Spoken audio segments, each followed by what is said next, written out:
Being a medical assistant is a very good job opportunity because it's a field that is constantly growing.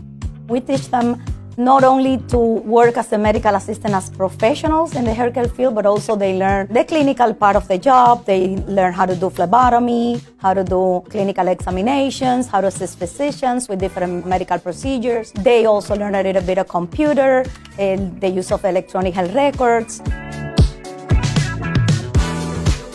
Practical skills is actually very good for them because they have like a simulation of experience before to get in touch with the real patients. They learn from mistakes, of course.